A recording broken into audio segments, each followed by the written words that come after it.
I make money with Blender, not overnight, not with some trick I'm about to sell you, but with models I'm building anyway.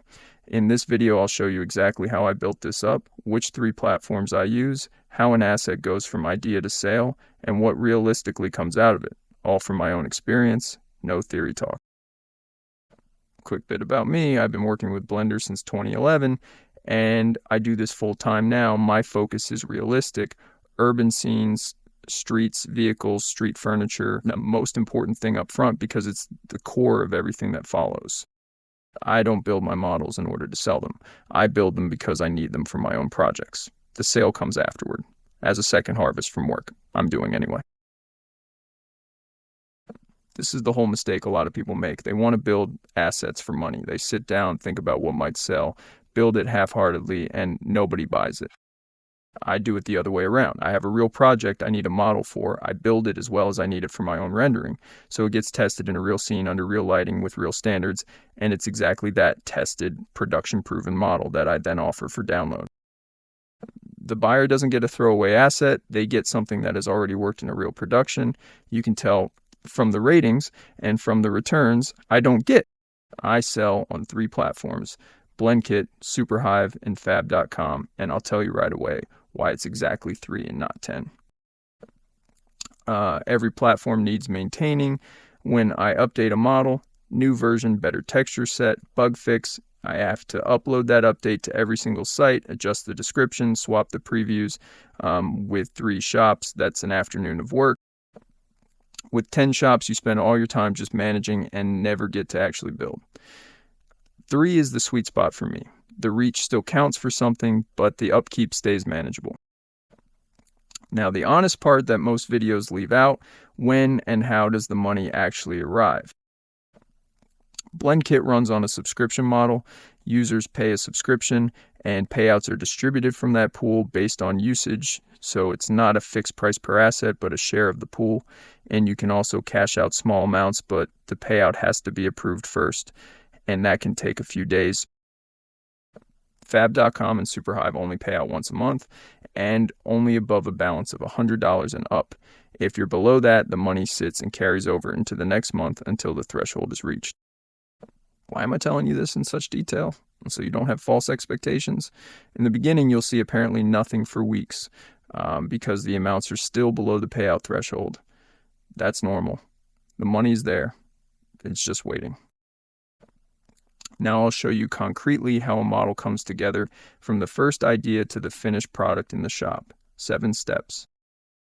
First, I think about it. What do I need for my project? And is it at the same time something others could use with urban scenes?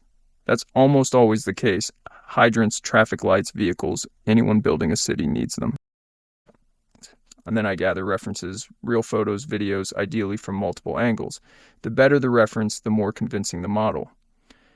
I shoot a lot of it myself, especially with Vienna subjects.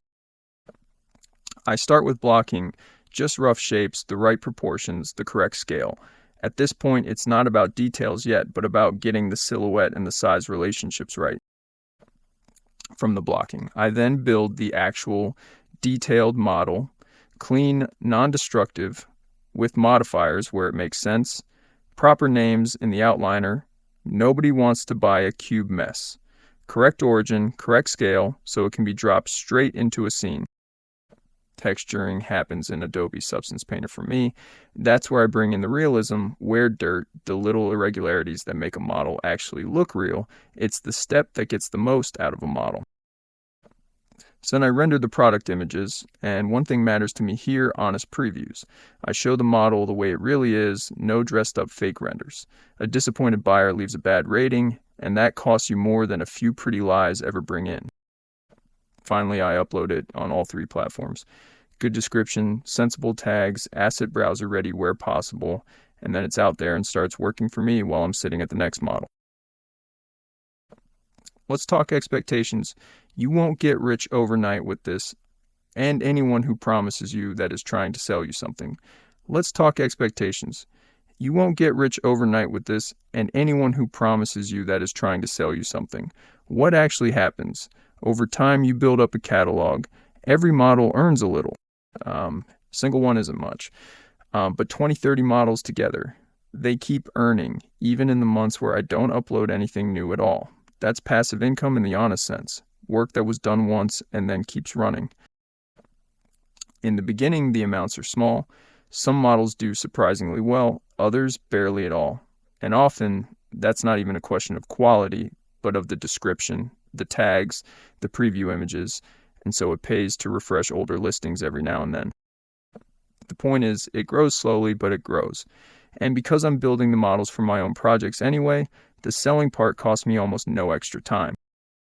So, to sum up my path in one sentence, I build models I genuinely need for my own projects, test them in production, and then offer exactly those tested models on blenderkit, Superhive, and Fab. Not more shops than I can maintain, and I let time work for me. So, this isn't a get-rich-quick plan, but it's honest, it's sustainable, and it funds the thing I actually want to work on. If this helped you, drop a subscribe. I regularly show here how I build my urban scenes and how the whole workflow behind it works. See you next time.